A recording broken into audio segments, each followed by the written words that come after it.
berkata kepada imam-imam kepala dan tua-tua bangsa Yahudi, "Bagaimana pendapatmu? Ada orang mempunyai 2 anak laki-laki.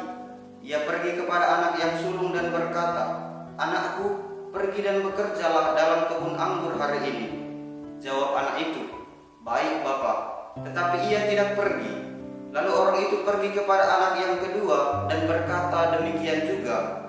Anak itu menjawab, 'Aku tidak mau.' Tetapi kemudian ia menyesal dan pergi. Siapakah di antara kedua orang itu yang melakukan kehendak ayahnya?" Jawab mereka, "Yang terakhir." Kata Yesus kepada mereka, "Sesungguhnya aku berkata kepadamu, para pemungut cukai dan para perempuan pelacur akan mendahului kamu masuk ke dalam kerajaan Allah.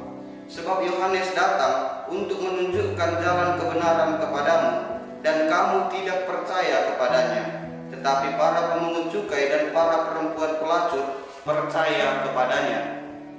Meskipun kamu melihatnya, tetapi kemudian kamu tetap tidak menyesal, dan kamu tidak juga percaya kepadanya."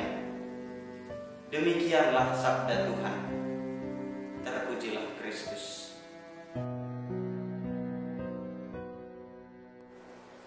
Pace e bene. Bapak Ibu, saudara-saudara yang terkasih dalam Tuhan kita Yesus Kristus, selamat hari Minggu bagi kita semua.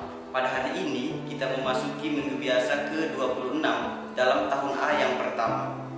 Tema pokok dari bacaan Injil yang baru saja kita dengar adalah sikap menanggapi sabda Tuhan dalam hidup sebagai orang Kristen.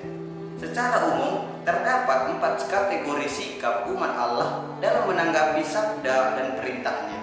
Yang pertama, seseorang itu mengakui imannya secara formal dan melakukannya. Yang kedua, orang itu mengakuinya tetapi tidak melakukannya. Yang ketiga, dia tidak mengakuinya tetapi dia melakukannya. Sedangkan yang keempat, dia tidak melakukan dan juga tidak mengakui imannya kepada Tuhan.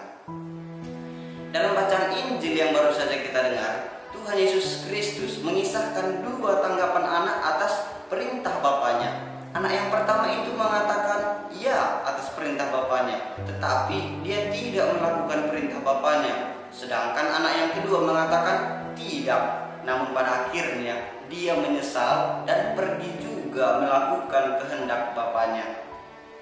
Namun demikian, jika kita membandingkan 2 sikap anak yang ada dalam kisah tersebut, kita bisa memilih bahwa sikap anak yang kedua lebih baik daripada anak yang pertama, karena dia menyesal atas jawabannya yang mengatakan tidak tadi, tetapi pada akhirnya dia melakukannya juga. Maka dengan jelas kita dapat mengetahui bahwa melakukan kehendak Bapa itu dilakukan oleh anak yang kedua. Kata menyesal di sini mengandung makna bertobat. Muatan dari kata bertobat itu sendiri adalah meninggalkan jalan lama, meninggalkan pemikiran-pemikiran yang lama di mana kita menjauhi Allah. Tetapi dalam bertobat tidak hanya meninggalkan, dia juga berbalik kepada Allah dan selanjutnya berjalan menuju Allah. Demikianlah muatan dari kata bertobat itu sendiri. Nah, hal tersebut berarti menanggalkan cara hidup yang lama, yaitu segala sesuatu yang menjauhi Allah, berbalik arah menuju Allah dengan melakukan segala perintah dan kehendak Allah dalam iman kepadanya. Bapak Ibu, saudara-saudari yang terkasih dalam Tuhan kita Yesus Kristus, kita telah diangkat menjadi anak-anak Allah. Sebagai putra-putrinya, kita dipanggil untuk mendengarkan Allah dan melakukan perintahnya. Kita dipanggil untuk hidup di dalam jalan-jalan kekudusan.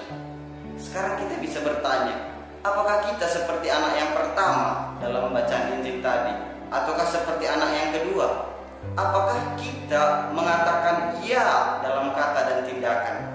Dalam satu iman akan Tuhan kita Yesus Kristus, marilah kita meneladan Tuhan kita Yesus Kristus, Sang Guru sejati, dalam melakukan kehendak Bapa dengan setia.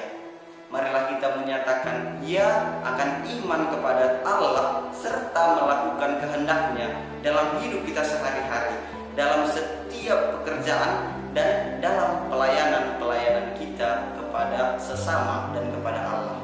Semoga ya semoga. Amin. pace ebene.